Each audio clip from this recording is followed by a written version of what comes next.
All right. Thank you to Siva and Rick there from Sandia National Laboratory and Argonne National Laboratory.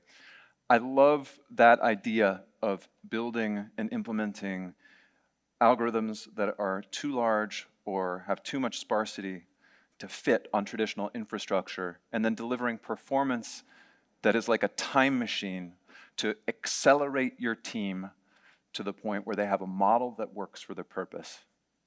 So, in the world of remote work, we decided to up our game and bring real customers, partners, and developers onto the stage as well. So I'd like to invite out my esteemed panel to join me on stage. Come on out, please.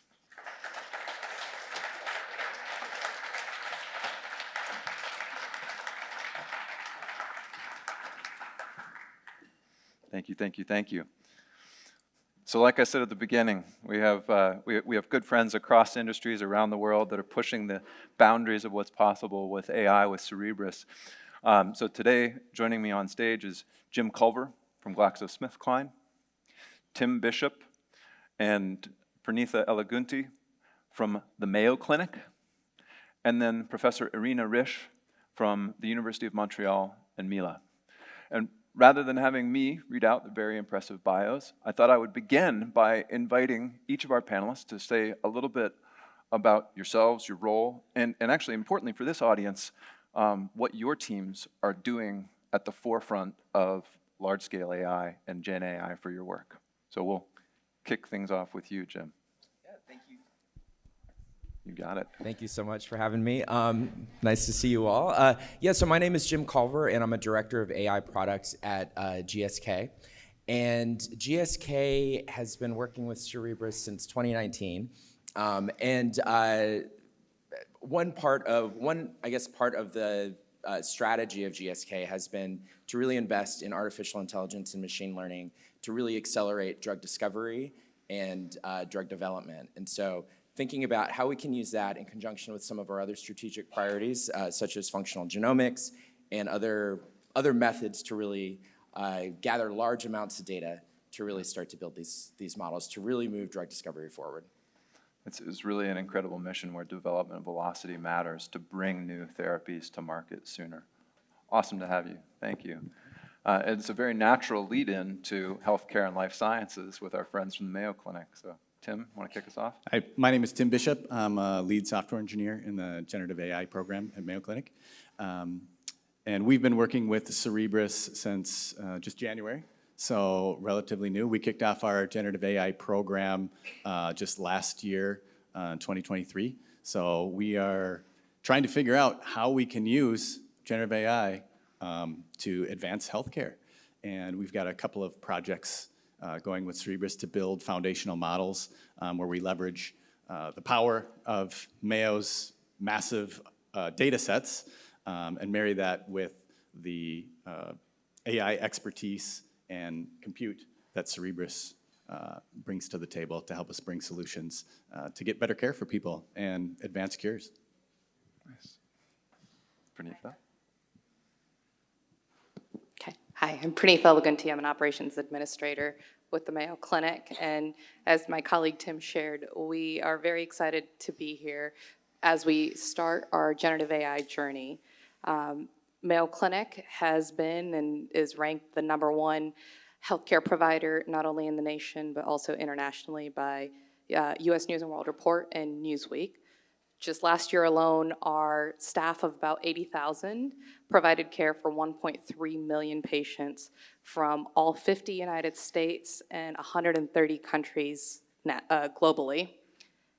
About 4 years ago, we started a strategic vision, as Tim alluded, of not only advancing cures through discovery and delivery, but also to deliberately connect patients with data and provide scalable solutions and to transform healthcare.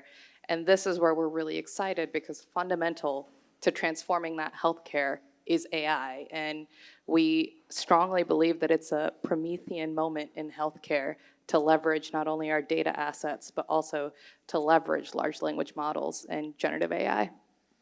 Man, I love that Promethean moment. And I can imagine in our audience, right, we can imagine a future where AI can not only inform care, but also be used to inform patients. It's such a powerful potential. So at the foundation of all that, of course, there's a lot of fundamental research into ML methods, mathematics, algorithms. And we also have today with us Professor Irina Risch from University of Montreal. Over to you. Hi. Thank you for inviting me. It's course. lots of fun. Love to come back to California every time from Montreal. I wonder why. I'm Irina Risch. I'm professor at Computer Science Department of University of Montreal, and also core faculty at MILA, which is Quebec AI Institute, led by Yoshua Benjia. You might know that place. I guess it's the largest deep learning research lab in the world. I lead so-called Canada Excellence Research Chair. It's like a large 7-year grant, and I have like group with 45 plus people, all working on advancing AI towards more broad, general, and autonomous. And we don't shy away from putting AGI as a goal of the lab eventually. Most recently, we're working on the hot topics of neural scaling laws, large systems, basically foundation models, language models, multimodal models, time series foundation models. We're training them on supercomputers such as Frontier and Summit, and hopefully also on Argonne Lab stuff, just like Rick Stevens was saying. We also try to apply that to healthcare, to neuroscience, to computational psychiatry. So in a sense, I think we all have the common theme of applying AI, and particularly large-scale AI, to healthcare, neuroscience, and kind of mental health and health in general. If only we had more time machines to build all that quickly. Awesome. Thank you, Irina. So the second part of the panel, I wanted to engage our friends in a conversation, quite honestly, about why Cerebras. Right? There's a lot of choices for infrastructure and ML services out there. So why would people that are really at the cutting edge choose Cerebras to work with, and get their perspective on that here for you? We're gonna stick with our order here because it's convenient on stage. But Jim, as you mentioned, GSK was one of the earliest users of Cerebras. I remember deploying Gen 1 systems, right? This was before Gen 3, so Gen 1 systems. And your team's beginning work even then on large transformers for genomics and epigenomic data and building new models that hadn't been built before.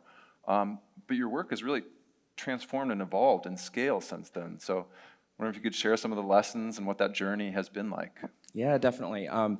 So I think some of the early work that we did together, as you mentioned, was focused on some of our sequence learning products that we've been building. Really focused on using DNA and RNA sequences and training models on that, as well as epigenomics data for applications like predicting splicing patterns, also doing things like predicting directionality for genetic variants. And I guess there were a few things that stood out from that work together. First of all, Cerebras has been fantastic partners. I think in terms of just the capabilities, in terms of sheer compute, there weren't a lot of options to build the kinds of models that we wanted to build. And so that first and foremost, and was really successful.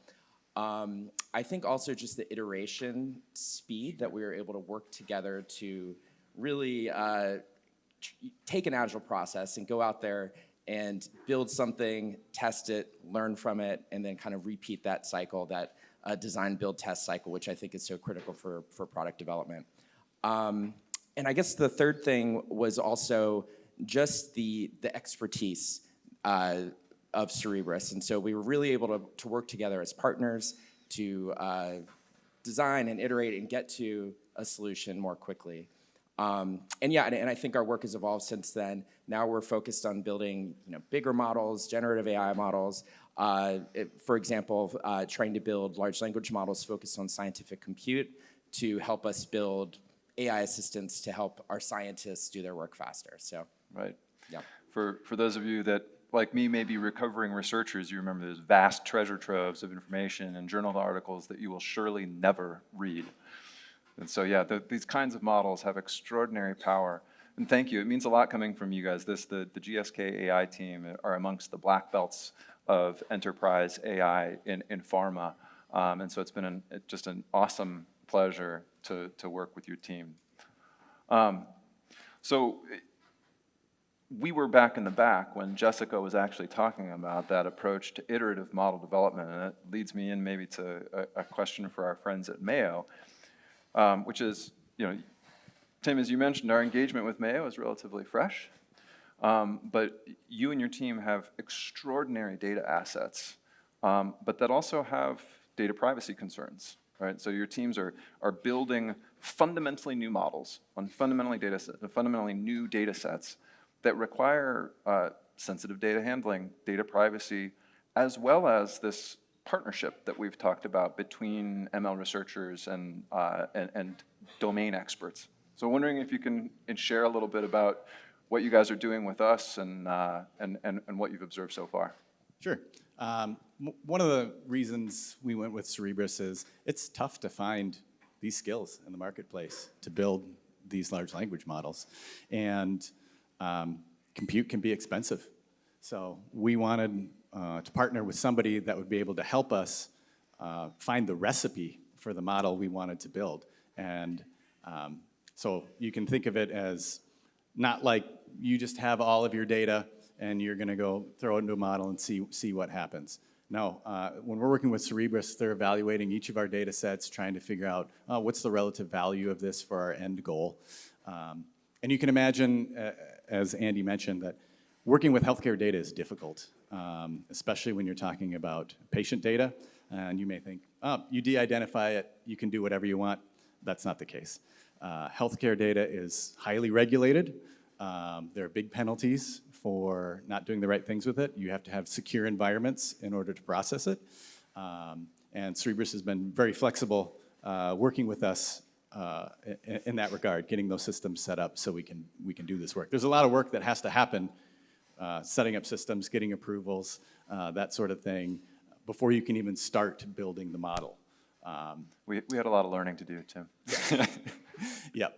So, and I think one of the other big factors is that the model that we build with Cerebras, when we're done, is ours.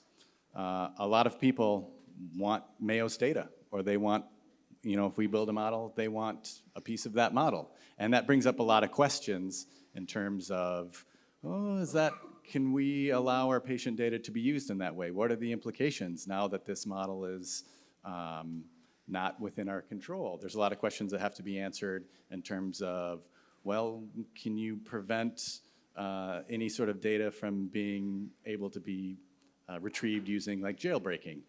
What kind of guardrails do you have to have in place to do that? All those questions would need to be answered before we even started. And where we're at now is we need to get started so we can answer those questions. Yeah. So, yep, they've been great to work with. It's very clear that they know what they're doing. And yeah, great experience so far.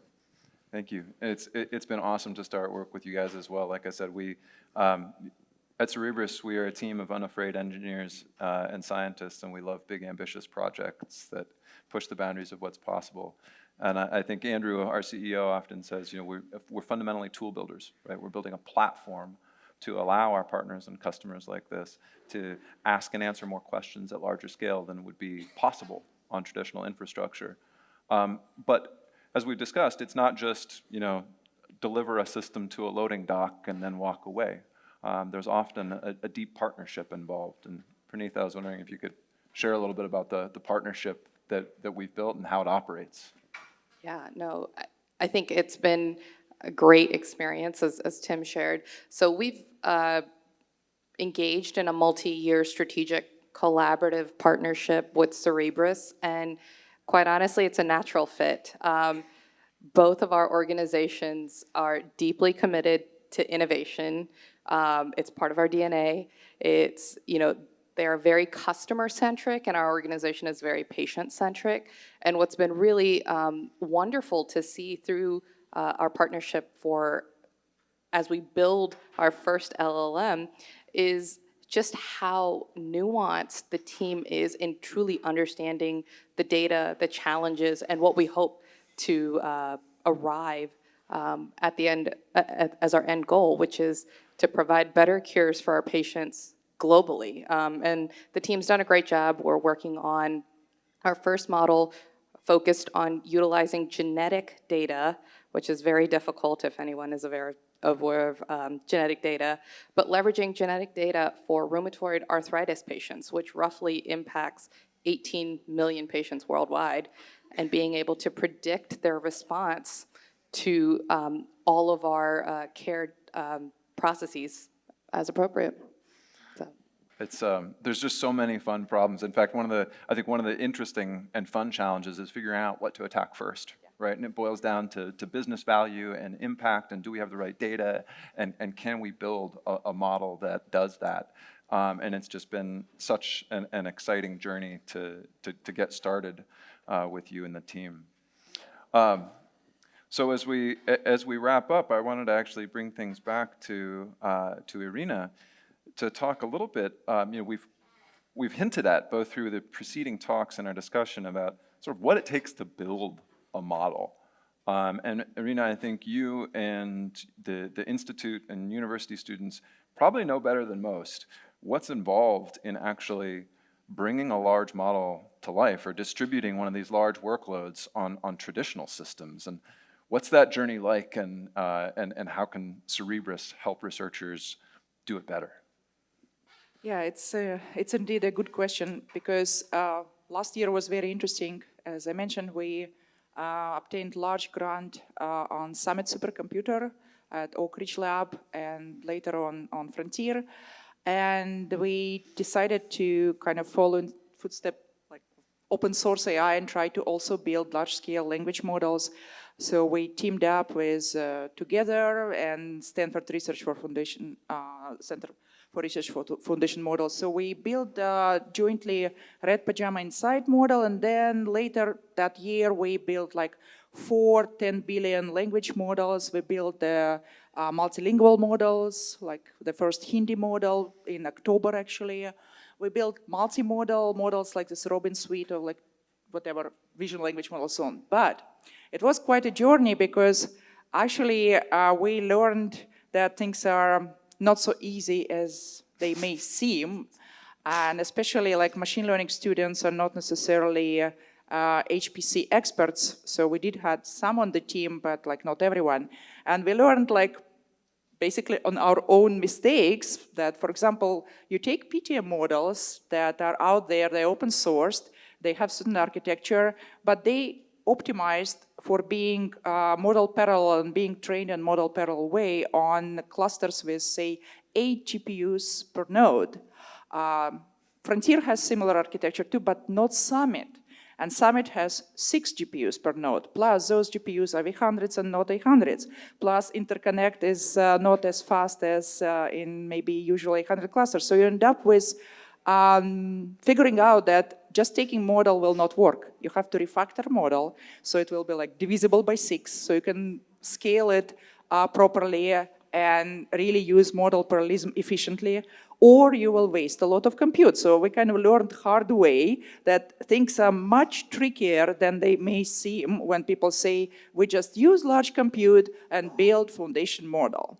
And then actually, there are many more stories about just like switching from one architecture to another can be a problem. That you may set like, okay, now we have all this compute, let's build chinchilla model 70 billion. Oops, you do scalability studies and you realize that on this hardware, with this amount of memory on V100s and with this interconnect speed, you cannot really scale efficiently above maybe 20 billion, stuff like that. So it's been a lot of useful experience, I would say, but I would rather prefer to avoid it next time. So apparently with Cerebras, we might not have such problems, and that sounds very promising. So it's one answer why Cerebras, but it's kind of not all, because collaboration, it's not just about using compute, which is amazing thing on its own, but Cerebras also has amazing researchers. And our team, and actually I was always very interested in sparsity. I actually wrote a book about sparse modeling 10 years ago. And that topic is essential to many applications because things in this world are very structured and you need to exploit that structure. So Cerebras does a lot of research on that and has papers about that. Scaling laws, it's also my passion, and it's more like theoretical side, and also like Joel Hasnas and others have amazing papers on this topic. So it's compute and science. That's why Cerebras. Thank you. So I think as we wrap things up, Irina, I was reflecting during your remarks about these back to the drawing board moments, right, on traditional systems where you start to distribute a model as you scale up the model or scale out your cluster. And on a traditional system, you're often back to the drawing board, which is great if what you're trying to do is extend PhD theses, right? But if what you're trying to do is build a model more quickly, establish a set of scaling laws quantitatively by scaling up quickly, then the ability to do that very quickly really matters. And so with that, I'd like to thank our panel. Thank you so much for spending some time with us. We're really excited to continue this awesome work together. So thank you very much. Thanks for inviting us.